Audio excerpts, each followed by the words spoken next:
Rebuttal ****** Rebuttal by Betsy Curtis, illustrated by J. Unto Immortality. Like anything else, it may be a matter of definition, or just of the point of view. The Star by Arthur C. Clarke was by all odds the most popular story in the first issue of Infinity, and probably one of the most popular science fiction stories to be published anywhere in 1955.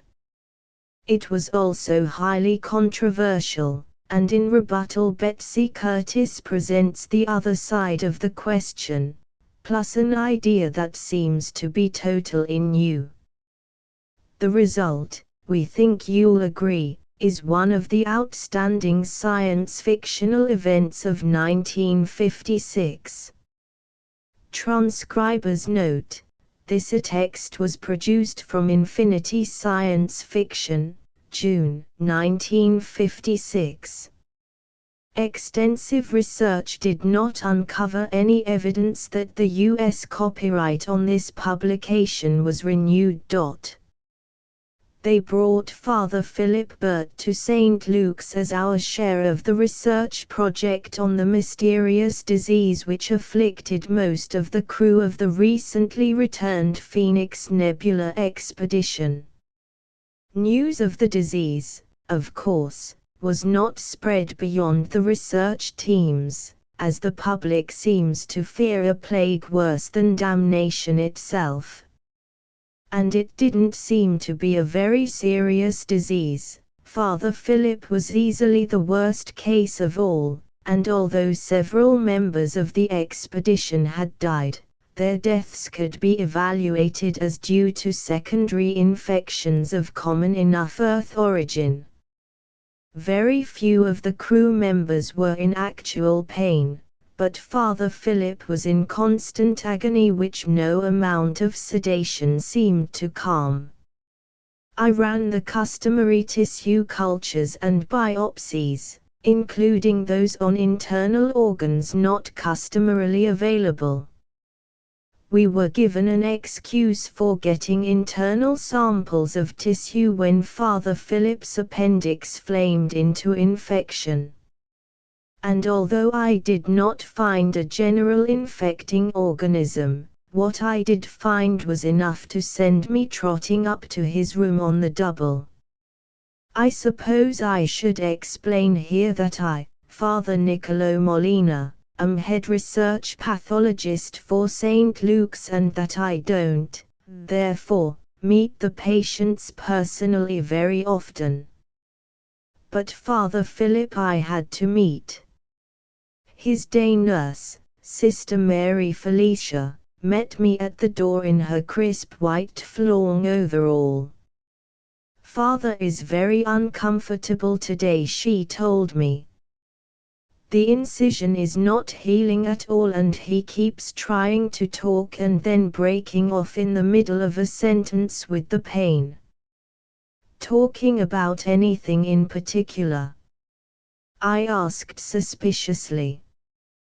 "The merest chit-chat. The weather, pleasantries about the hospital, jokes about doctors in particular. He doesn't have a very high regard for doctors, it seems. Thinks they are notable atheists, I gather." She smiled. "Many thanks for the diagnosis, Sister," I told her gravely. Then I added, "I suppose you are having to maintain a considerable quarantine and decontamination routine as Father's nurse." "Oh yes. In this wing, you know, we are all in solitary, approaching no persons other than our patient and the doctors, sometimes for as much as 3 months after the end of a case. It provides excellent time for a retreat, which is why most of us apply for such duty." She pointed to the small prie-dieu in her tiny cubicle, which stood as a buffer between the contagion room and the hallway of the ward. If I am right about the nature of Father Bert's disease, I told her, you will soon see the end of this case, and without any 3 months decontamination, either. She smiled again. You couldn't say a happier thing, she said, even though I shall probably apply for a leprosy case if I am relieved of this one. I've become very concerned about Father Philip. Good. He needs your prayers as no man probably ever needed them before. I'll see him now. I crossed her small room and opened the inner door and went in. Father Philip was lying flat in the narrow white bed, his arms lying listlessly on either side of the slight hump of his body under the sheet. The big bulge halfway down was his knees over a pillow, the usual position for post-operative appendectomies. He squeezed out a smile with an effort. "Morning, doctor," he said. "Father Nick," I smiled back. "Father Nick Molina of pathology, Father." His wasted body jerked as if with a knife thrust. Then he said, "Excuse me. I had forgotten that there were doctors who were not laymen. I'm sorry." He drew up a shoulder against his cheek in a curious gesture, then shivered. "Sorry for what?" I asked. "Just sorry, I guess." He winced and was silent. "Sorry for me?" "Well, yes. That I'm not a layman. You could put it that way." "That's a very interesting statement, Father, and one about which I want to know a good deal more after I've asked you some other questions. You see, I think I know what's the matter with you, and it's definitely curable." "It is not curable." His voice had a flat finality, and his lips drew into a thin firm line. "Let me ask you the questions anyway, Father," I said. He gave no other sign. "Have you ever looked through a microscope at the little beasties?" "Yes, in college." "Well, that's what I have just finished doing with a number of slivers of living tissue from your body. Do you know what I saw that would bring me up here?" "I might," he answered warily. "What do you think?" "Cancer, maybe." "No, cancer cells have their own pattern of behavior which is very pretty and, of course, no longer at all deadly. You do not have cancer, but the cells of your kidneys, for instance, are doing something I've never seen live kidney cells doing."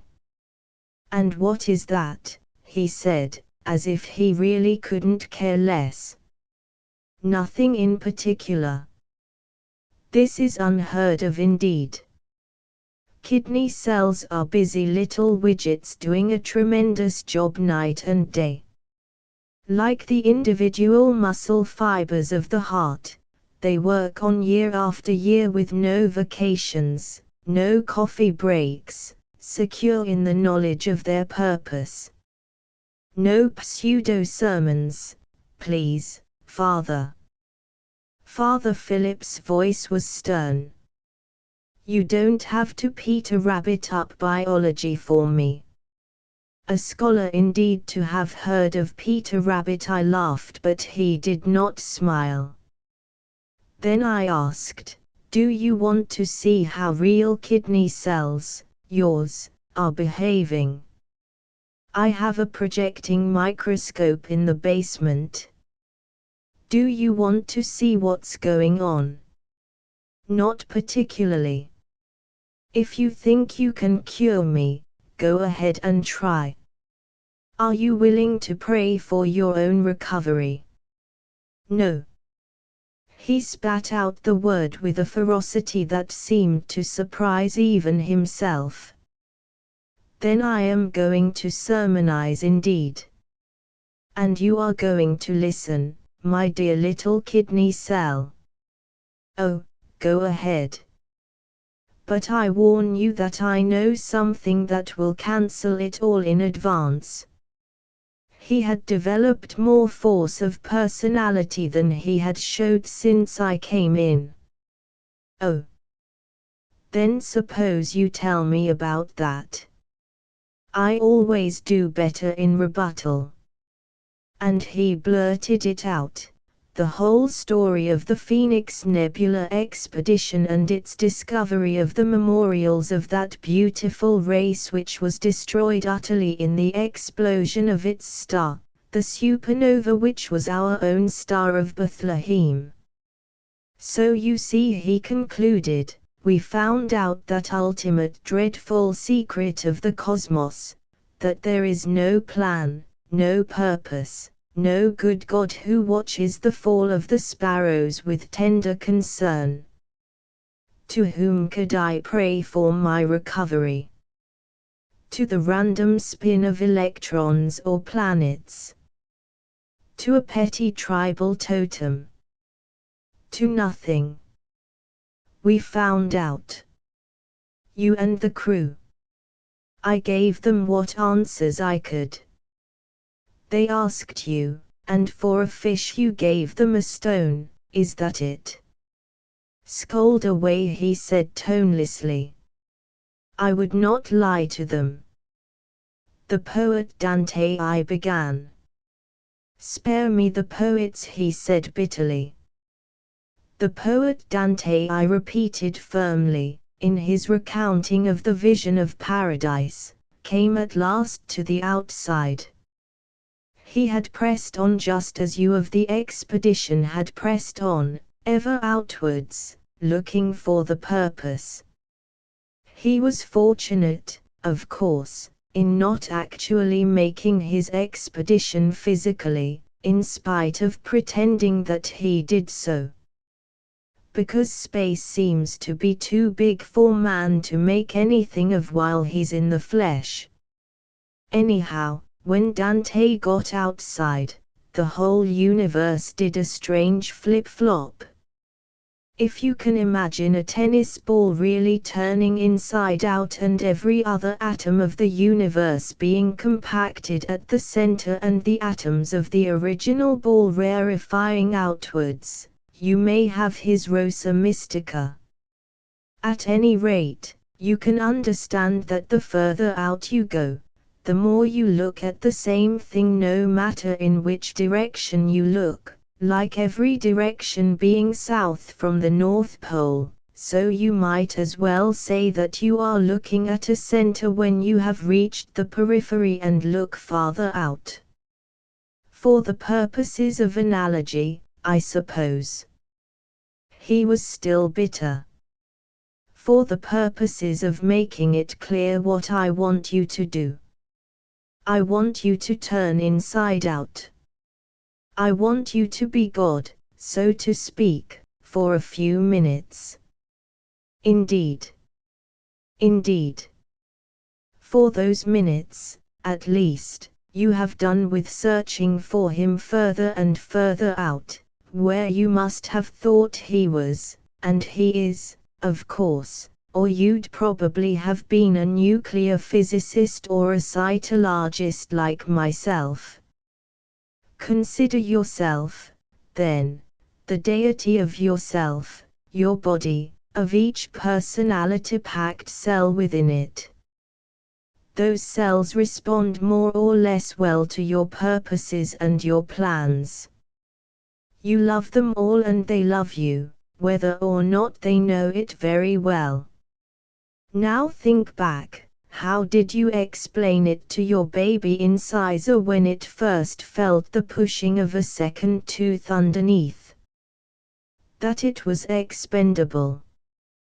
That it was no longer part of your purpose.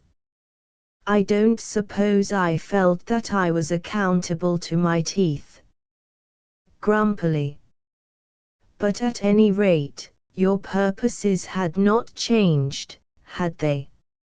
I suppose not. Now listen closely, God. Suppose you actually told your teeth that you didn't need them anymore, and your heart cells that had been contracting along so bravely, and your marrow cells that had been making blood, and your stomach and your spleen. You told each and every cell that it was probably a good enough cell, but that really there was no purpose in their doing anything, as you yourself had no purpose and probably didn't exist anyway. Then what? They'd go right on working. What a man tells his cells can't affect them. You know that. Truculently, as if to say, you can't fool me. They would begin to quit right then and there. A man might not be able to tell his cells much, but remember, a God can. Now let's go a step further in. Let a cell be God and let its individual molecules be its creatures. And this God tells his creatures that it's all over, no more purposes, no more action because there's no reason for it. What then? The molecules break down. Facetiously. Exactly. And the atoms disperse and the electron shells fall away, and what happens after that, I'm hardly prepared to say. Hardly. Amusedly now. Now back to man as man, not God, for the next. While you and your eager predecessors were pushing outward to the stars, I and mine were exploring cells. And we found cells dying from simple lack of faith, or, you might say, from an excess of faith in purposes which had been abandoned. Our God said so, and so they insisted, long after their God had revised his plans to such and such. Changeable gods do not interest me. Boredly. I'm glad to hear it, I told him. That's fairly important. The discovery part of this investigation, however, is that man does act as a god to his cells, can tell them things and know that they hear his still small voice. And among other things which man has to say to his cells is his promise of immortality to each and every one. That's going too far, I think Father Philip objected seriously. The body dies. Man has a precedent, I said quietly. But I added, you have just told me that it was a number of bodily deaths which destroyed your faith in all pattern and purpose. Is that comparable? Not only is it comparable, it is, you might say, one of the myriad identical petals of the mystic rose. And it is the one I know something important about. You see, I have witnessed the immortality of the cell. That's my contribution to the journals, if not to the instruction of the world which doesn't read them. Oh, I know, every cell that's alive is merely a daughter cell of one original cell, so that cell is immortal. I don't mean that at all, even though that's true. You might say that I mean I have seen the souls of dead cells in heaven. Incredulously, through the projecting microscope in the basement. No, you don't see them with eyes or hear them with ears, I assured him. I thought not. But that doesn't mean they're not there. The first time was in a placenta from the garbage can. We had been culturing polioviruses in human placentas. Very interesting personalities viruses are, too, and I'd been sent a whole placenta more than I needed. What can a mother tell a placenta which has been doing its work and is still in excellent shape, just like that civilization in the Phoenix Nebula some 2.5 millennia ago? Does she say, "There's nothing more for you in time or space, the baby is born, I abandon you to utter nothingness"? Very rarely. And even then she doesn't mean it. But the life does go out of the cells and disperses to God, glorifying Him in no uncertain terms. This is what I heard and saw, with a God-given perception which is not in my eyes and ears. You don't mean intuition, surely, he objected disgustedly. Let me put it another way with another question. With what ears do you hear the music of the spheres? You are too much the poet. I don't follow you. He was puzzled. To be very prosaic, then, how do you sense the turnover or change in energy level of the lone electron of a hydrogen atom in interstellar space? By deduction from whatever type of recording is made from a radio telescope. You have no physical nerve endings to sense this directly. Of course not. But you are quite sure, nevertheless, that so gross a creature as man may be aware of so slight an emission of energy. Yes. And that what man can be aware of, God is also aware of. It follows, if God is aware at all. If there is a God, then, there wouldn't be much chance that He didn't know about such gross creatures as the men of the Phoenix.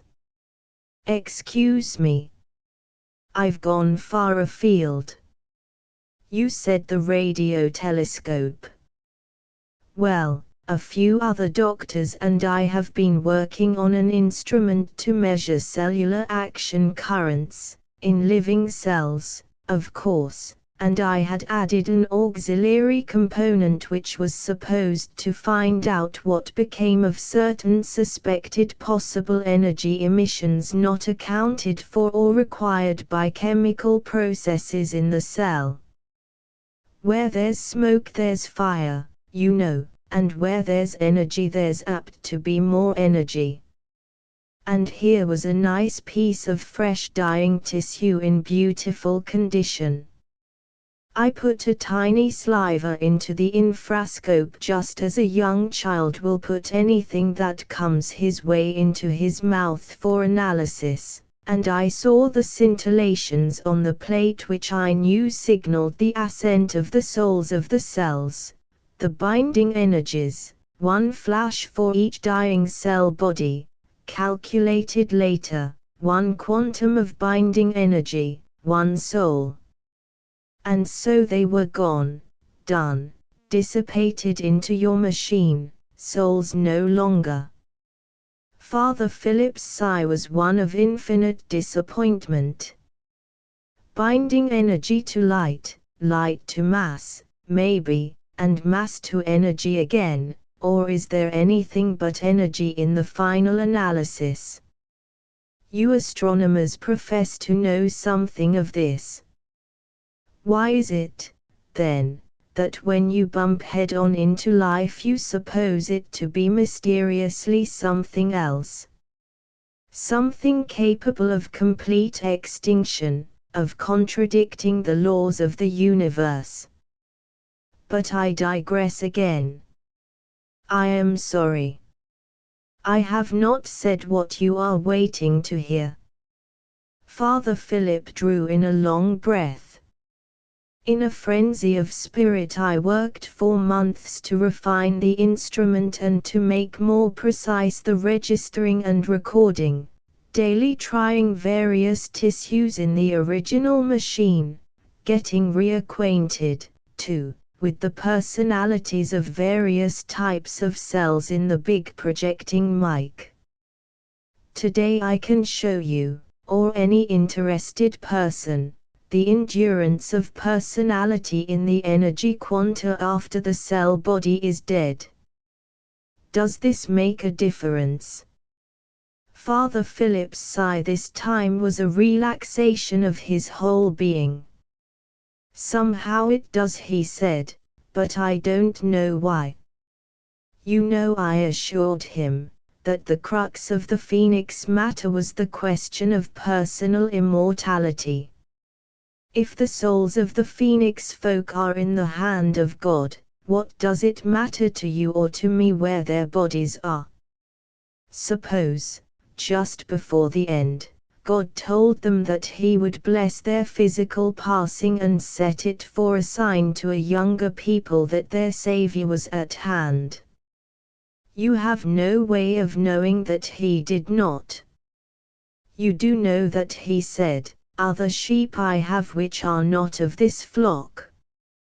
And when your own body dies, you may even meet your beloved folk of the Phoenix Nebula, and there shall be one flock and one shepherd. Father Philip's hand reached out and I grasped it. He returned the pressure firmly. "Thank you, Father," he said gravely. "I have been in mortal danger of making a mistake. You have been sent to me, as you were sent to the crew of the expedition, and have not yet wholly failed them. How do you feel at this moment, in your body?" His look became abstracted and he seemed to be searching himself internally. Then he looked back at me with a shade of a grin. "My incision itches like fury," he said, "and I need the bedpan. So, you are healing already. Now try to tell me a man can say nothing to his cells." I drew back the sheet and observed the drying of the serum at the edges of the incision. "How soon can I get out of here?" he asked eagerly. "I must go to the other members of the crew at once. First to confession," I reminded him. "And then, depending on God's will, it may be weeks or even days. I cannot predict the speed of a miracle. And it was well I did not try." It was a scant 10 hours later that the figure of Father Philip Burt was wheeled in a chair to a waiting ambulance that was to take him to the first of the hospitals where a member of the crew lay in desolate quarantine. His body was still frail, but his smile was of radiant health. He waved to me. "One flock," he called, and was borne away. End of the Project Gutenberg ebook Rebuttal Updated editions will replace the previous one, the old editions will be renamed. Creating the works from print editions not protected by U.S. copyright law means that no one owns a United States copyright in these works, so the Foundation, and you, can copy and distribute it in the United States without permission and without paying copyright royalties. Special rules, set forth in the general terms of use part of this license, apply to copying and distributing Project Gutenberg trademark symbol electronic works to protect the Project Gutenberg trademark symbol concept and trademark. Project Gutenberg is a registered trademark, and may not be used if you charge for an ebook, except by following the terms of the trademark license, including paying royalties for use of the Project Gutenberg trademark. If you do not charge anything for copies of this ebook, complying with the trademark license is very easy. You may use this ebook for nearly any purpose, such as creation of derivative works, reports, performances and research. Project Gutenberg ebooks may be modified and printed and given away. You may do practically anything in the United States with ebooks not protected by U.S. copyright law. Redistribution is subject to the trademark license, especially commercial redistribution. Start. Full license. The full Project Gutenberg license. Please read this before you distribute or use this work to protect the Project Gutenberg trademark symbol mission of promoting the free distribution of electronic works. By using or distributing this work, or any other work associated in any way with the phrase Project Gutenberg, you agree to comply with all the terms of the full Project Gutenberg trademark symbol license available with this file or online at www.gutenberg.org/license.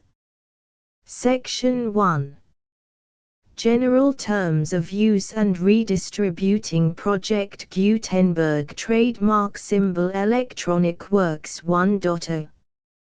By reading or using any part of this Project Gutenberg trademark symbol electronic work, you indicate that you have read, understand, agree to and accept all the terms of this license and intellectual property, trademark/copyright, agreement. If you do not agree to abide by all the terms of this agreement, you must cease using and return or destroy all copies of Project Gutenberg trademark symbol electronic works in your possession. If you paid a fee for obtaining a copy of or access to a Project Gutenberg trademark symbol electronic work and you do not agree to be bound by the terms of this agreement, you may obtain a refund from the person or entity to whom you paid the fee as set forth in paragraph 1.e.8. 1.b Project Gutenberg is a registered trademark. It may only be used on or associated in any way with an electronic work by people who agree to be bound by the terms of this agreement. There are a few things that you can do with most Project Gutenberg trademark symbol electronic works even without complying with the full terms of this agreement. See paragraph 1.c below. There are a lot of things you can do with Project Gutenberg trademark symbol electronic works if you follow the terms of this agreement and help preserve free future access to Project Gutenberg trademark symbol electronic works. See paragraph 1.e below. 1.c. The Project Gutenberg Literary Archive Foundation, the Foundation or PGLAF, owns a compilation copyright in the collection of Project Gutenberg trademark symbol electronic works. Nearly all the individual works in the collection are in the public domain in the United States. If an individual work is unprotected by copyright law in the United States and you are located in the United States, we do not claim a right to prevent you from copying, distributing, performing, displaying or creating derivative works based on the work as long as all references to Project Gutenberg are removed. Of course, we hope that you will support the Project Gutenberg trademark symbol mission of promoting free access to electronic works by freely sharing Project Gutenberg trademark symbol works in compliance with the terms of this agreement for keeping the Project Gutenberg trademark symbol name associated with the work. You can easily comply with the terms of this agreement by keeping this work in the same format with its attached full Project Gutenberg trademark symbol license when you share it without charge with others. 1.d. The copyright laws of the place where you are located also govern what you can do with this work. Copyright laws in most countries are in a constant state of change.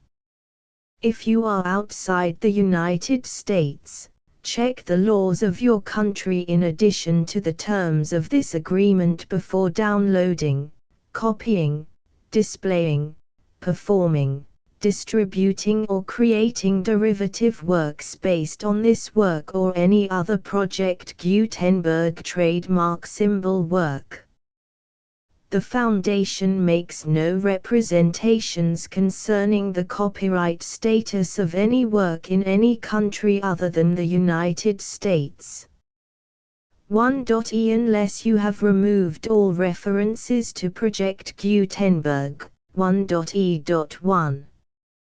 The following sentence, with active links to, or other immediate access to, the full Project Gutenberg trademark symbol license must appear prominently whenever any copy of a Project Gutenberg trademark symbol work, any work on which the phrase Project Gutenberg appears, or with which the phrase Project Gutenberg is associated, is accessed, displayed, performed, viewed, copied or distributed. This ebook is for the use of anyone anywhere in the United States and most other parts of the world at no cost and with almost no restrictions whatsoever. You may copy it, give it away or reuse it under the terms of the Project Gutenberg license included with this ebook or online at www.gutenberg.org. If you are not located in the United States, you will have to check the laws of the country where you are located before using this ebook. 1.e.2. If an individual Project Gutenberg trademark symbol electronic work is derived from texts not protected by U.S. copyright law, does not contain a notice indicating that it is posted with permission of the copyright holder, the work can be copied and distributed to anyone in the United States without paying any fees or charges. If you are redistributing or providing access to a work with the phrase Project Gutenberg associated with or appearing on the work, you must comply either with the requirements of paragraphs 1.e.1 through 1.e.7 or obtain permission for the use of the work and the Project Gutenberg trademark symbol trademark as set forth in paragraphs 1.e.8 or 1.e.9. 1.e.3. If an individual Project Gutenberg trademark symbol electronic work is posted with the permission of the copyright holder, your use and distribution must comply with both paragraphs 1.e.1 through 1.e.7 and any additional terms imposed by the copyright holder. Additional terms will be linked to the Project Gutenberg trademark symbol license for all works posted with the permission of the copyright holder found at the beginning of this work. 1.e.4. Do not unlink or detach or remove the full Project Gutenberg trademark symbol license terms from this work, or any files containing a part of this work or any other work associated with Project Gutenberg trademark symbol. 1.e.5. Do not copy, display, perform, distribute or redistribute this electronic work, or any part of this electronic work, without prominently displaying the sentence set forth in paragraph 1.e.1 with active links or immediate access to the full terms of the Project Gutenberg trademark symbol license. 1.e.6 You may convert to and distribute this work in any binary, compressed, marked up, non-proprietary or proprietary form, including any word processing or hypertext form.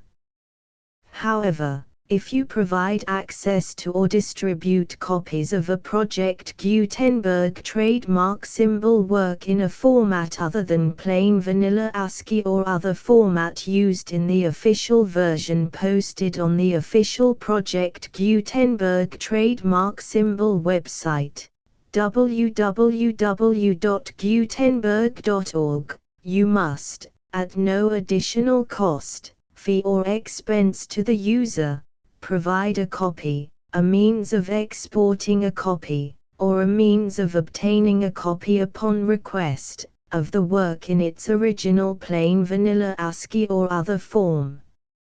Any alternate format must include the full Project Gutenberg trademark symbol license as specified in paragraph 1.e.1. 1.e.7 Do not charge a fee for access to, viewing, displaying, performing, copying or distributing any Project Gutenberg trademark symbol works unless you comply with paragraph 1.e.8 or 1.e.9.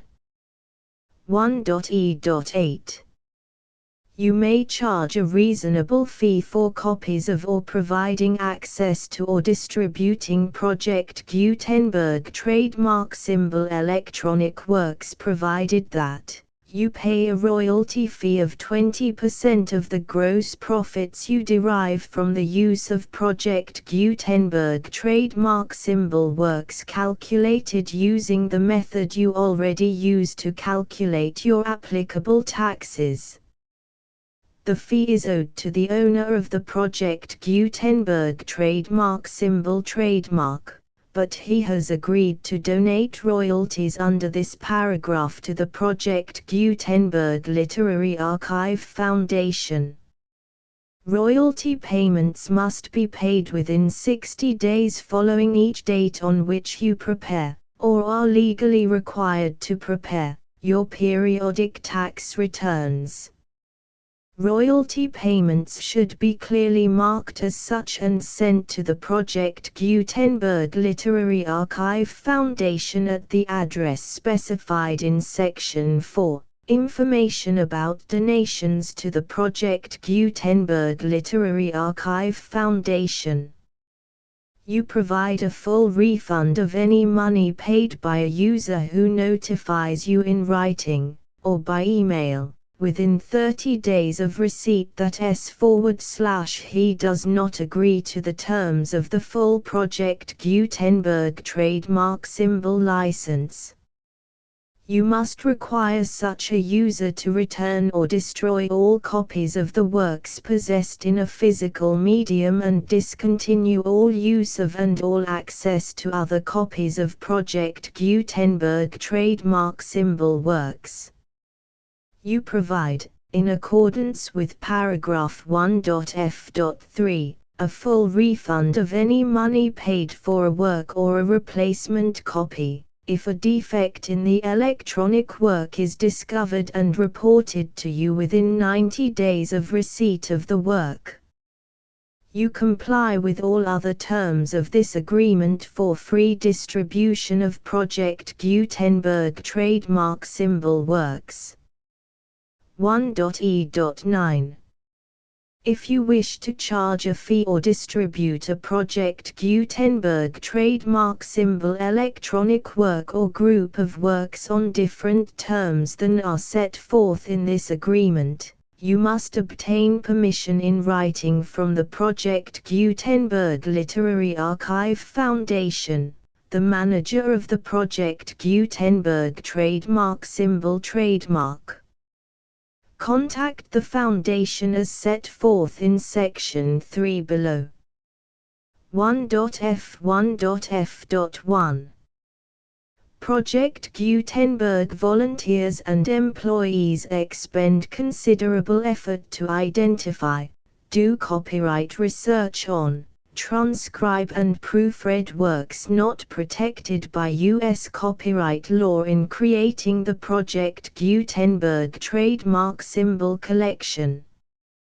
Despite these efforts, Project Gutenberg trademark symbol electronic works, and the medium on which they may be stored, may contain defects such as, but not limited to, incomplete, inaccurate or corrupt data, transcription errors, a copyright or other intellectual property infringement, a defective or damaged disk or other medium, a computer virus, or computer codes that damage or cannot be read by your equipment.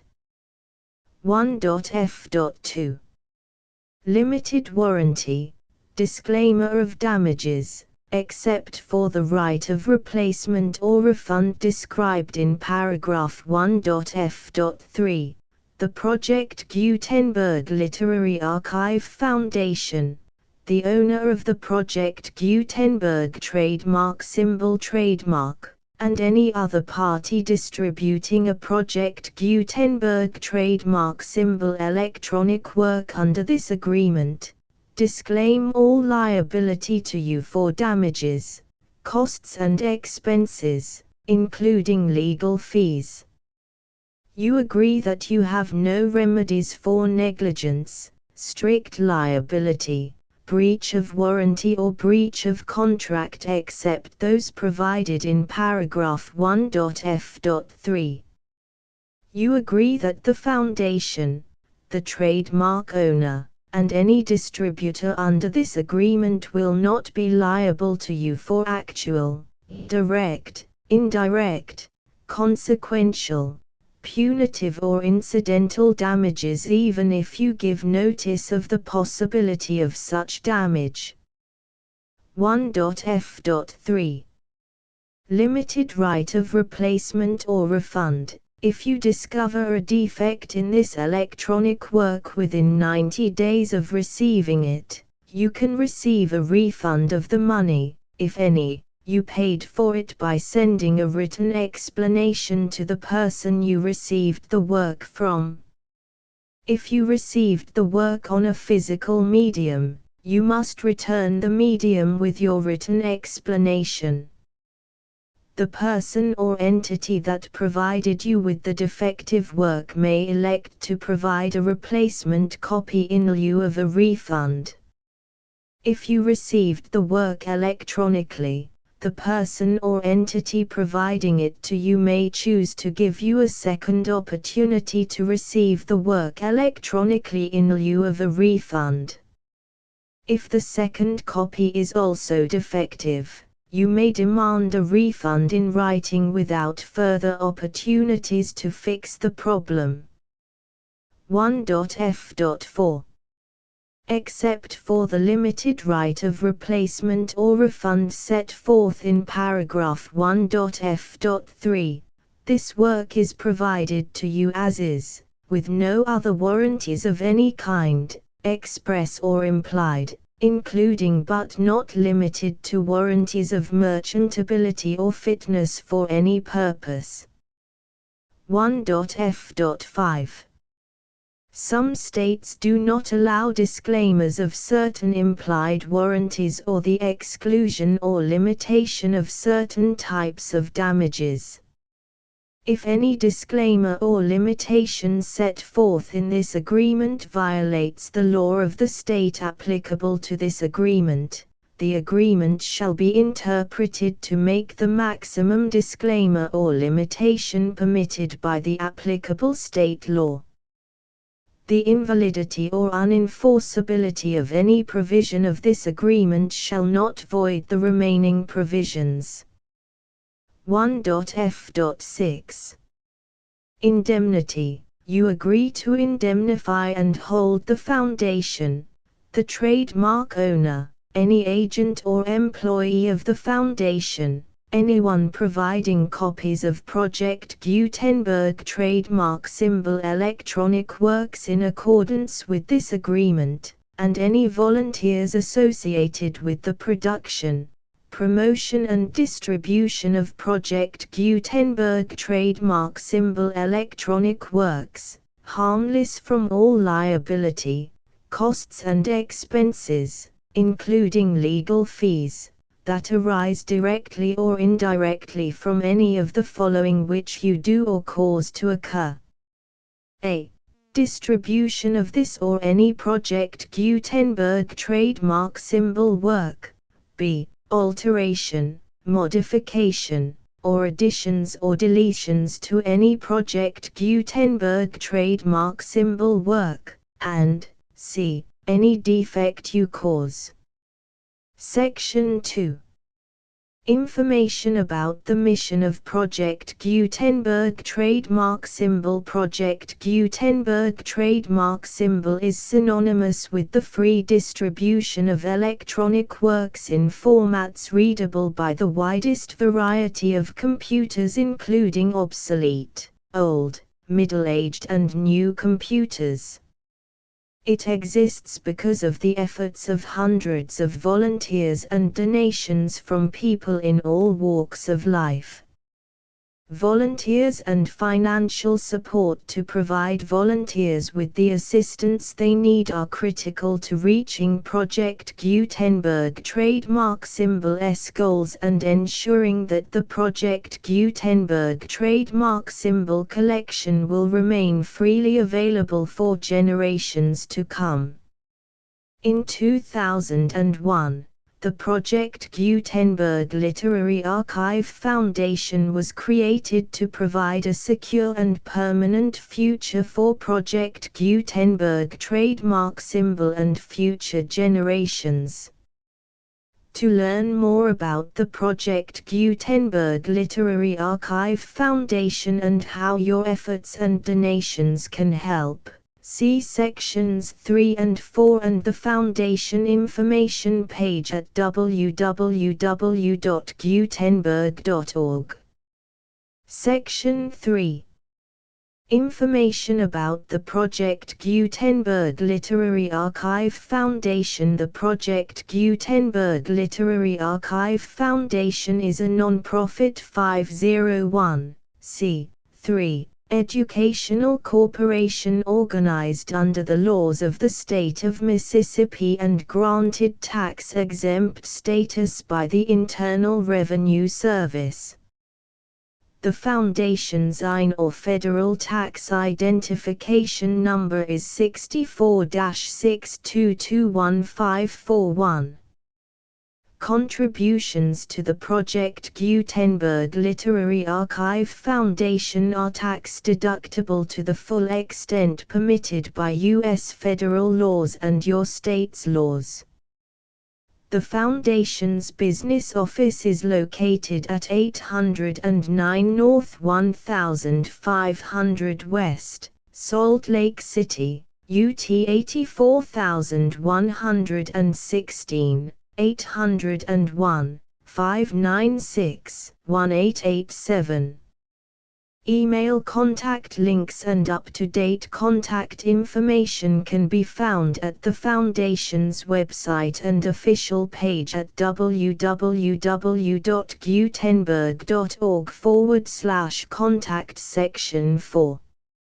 Information about donations to the Project Gutenberg Literary Archive Foundation. Project Gutenberg trademark symbol depends upon and cannot survive without widespread public support and donations to carry out its mission of increasing the number of public domain and licensed works that can be freely distributed in machine-readable form accessible by the widest array of equipment, including outdated equipment.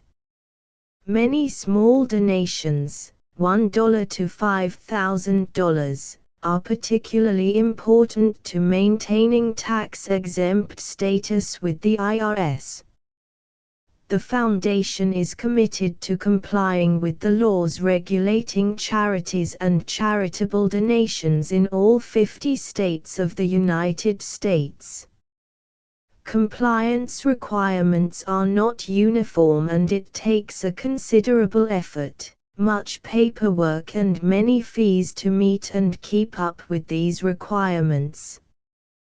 We do not solicit donations in locations where we have not received written confirmation of compliance. To send donations or determine the status of compliance for any particular state, visit www.gutenberg.org/donate. While we cannot and do not solicit contributions from states where we have not met the solicitation requirements, we know of no prohibition against accepting unsolicited donations from donors in such states who approach us with offers to donate. International donations are gratefully accepted, but we cannot make any statements concerning tax treatment of donations received from outside the United States. U.S. laws alone swamp our small staff. Please check the Project Gutenberg web pages for current donation methods and addresses. Donations are accepted in a number of other ways, including checks, online payments and credit card donations. To donate, please visit www.gutenberg.org/donate. Section 5. General information about Project Gutenberg Trademark Symbol Electronic Works. Professor Michael S. Hart was the originator of the Project Gutenberg trademark symbol concept of a library of electronic works that could be freely shared with anyone. For 40 years, he produced and distributed Project Gutenberg trademark symbol ebooks with only a loose network of volunteer support. Project Gutenberg trademark symbol ebooks are often created from several printed editions, all of which are confirmed as not protected by copyright in the US unless a copyright notice is included. Thus, we do not necessarily keep ebooks in compliance with any particular paper edition. Most people start at our website, which has the main PG search facility, www.gutenberg.org. This website includes information about Project Gutenberg trademark symbol, including how to make donations to the Project Gutenberg Literary Archive Foundation, how to help produce our new ebooks, and how to subscribe to our email newsletter to hear about new ebooks.